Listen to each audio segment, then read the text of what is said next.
Continuando as correções do caderno de prova de língua portuguesa da banca FAFIPA, do concurso público da Câmara Municipal de Cambará, Paraná, no ano de 2024, uma questão super recente, um concurso super recente, aplicado no mês de abril de 2024, certo? Continuando a questão de número 10. Antes de começarmos, eu gostaria de pedir, quem não se inscreveu, bora lá se inscrever no canal, Língua Portuguesa para Concursos Públicos, professor Almir, ativar o sininho para acompanhar as novidades do canal, certo? Vamos lá. O texto seguinte servirá de base para responder as questões de 10 a 15. Nós vamos ver nesse vídeo a questão número 10. Nós temos uma tirinha, no primeiro quadrinho, nós temos, olhando aqui, duas aranhas, e nós temos uma aranha falando: "Menina, que casa linda!" A primeira aranha conversando com a segunda.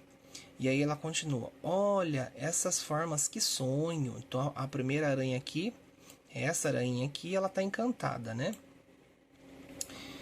"Como você fez isso? Me conta." E no terceiro quadrinho, a aranha perguntando.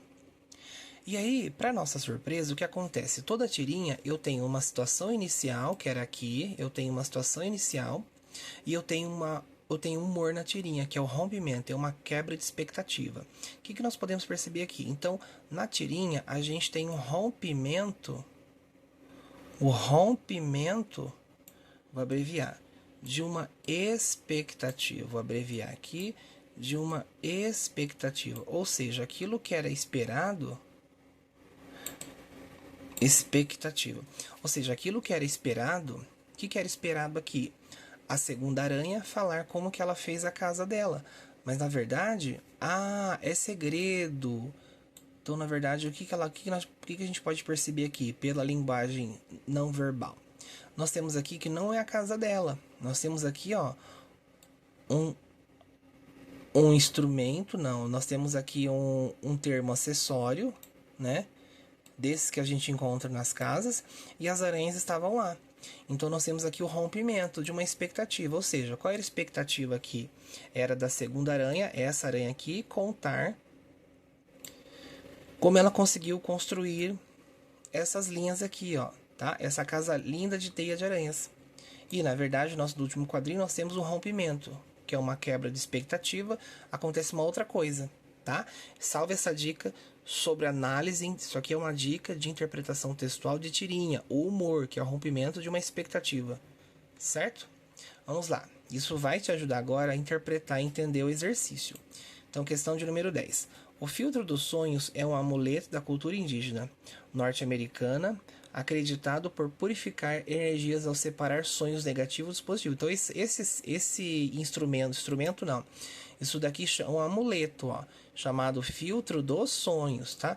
A banca foi até generosa e ela colocou a definição do que é.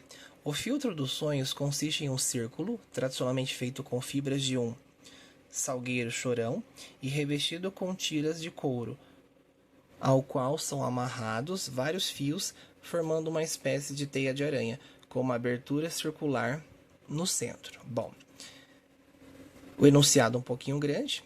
Com base na tirinha das aranhas e na descrição do filtro dos sonhos, por que a aranha responde: é segredo? A pergunta sobre como fez a teia. Então vamos ver as alternativas. Letra A. Ela deseja manter a sua técnica de construção da teia em segredo para não perder os direitos autorais. Tem algum indício falando de direitos autorais que a aranha estava preocupada? Não. Tá? A letra A é uma extrapolação do texto. Normalmente as questões de interpretação e recorrência textual, nas questões de interpretação textual, algumas alternativas elas estarão extrapolando o texto, ou seja, que vai além do texto. E muitas vezes o candidato acaba errando por isso, tá? Na letra B, a teia não foi feita por ela, os fios já vieram amarrados do objeto. Nosso gabarito aqui. Então, é o segredo. Na verdade, é segredo. Só que pela imagem a gente pode perceber que não foi aranha, tá? É isso que acontece aqui. Portanto, nosso gabarito, ó, a teia não foi feita por ela. Os fios já vieram amarrados, a gente conseguiu essa resposta por meio da linguagem não verbal, tá? Linguagem não verbal olhando a imagem. Então, portanto, o nosso gabarito é a letra B. Observe o seguinte, que quando a gente fala em tirinha, a gente também tem que interpretar a linguagem não verbal, que são as imagens, as cores, as figuras, tá? A linguagem verbal é o texto representado na fala dos balões das duas personagens, das duas aranhas. Por isso, o gabarito é a letra B. Letra C, ela não confia nas outras aranhas. A gente pode perceber até como se fosse um diálogo aqui entre elas aqui, como se fossem amigas, né? Então, a letra C, ela cai por terra, né? Extrapolação do texto. Se o candidato observasse aqui, ó, que elas têm um entrosamento aqui no diálogo. Letra D. Ela não quer compartilhar seu conhecimento sobre a confecção de teias porque não gosta da amiga. Pelo contrário, a gente percebe aqui no diálogo aqui, ó, o ponto de exclamação, exclamação aqui. Ah, é segredo. Então não tá em, não nós podemos ver que elas são amigas. E a questão diz o contrário, né? Por isso que o nosso gabarito é a letra B. A teia não foi feita por ela, o Sil já vier amarrar os objetos, por conta da linguagem não verbal, certo? Espero que vocês tenham gostado dessa videoaula. Quem gostou, deixa o seu like, o seu comentário. Quem não se inscreveu, bora lá se inscrever e continue acompanhando as aulas do canal. É muito importante o feedback de vocês, deixar o comentário, se vocês quiserem que eu grave alguma questão de concurso recente ou até mesmo de outras, né, de outras bancas. Deixe o seu comentário aqui no canal Língua Portuguesa para Concursos Públicos. Deixe o comentário na descrição desse vídeo. Um grande abraço abaixo do vídeo. Um grande abraço a todos.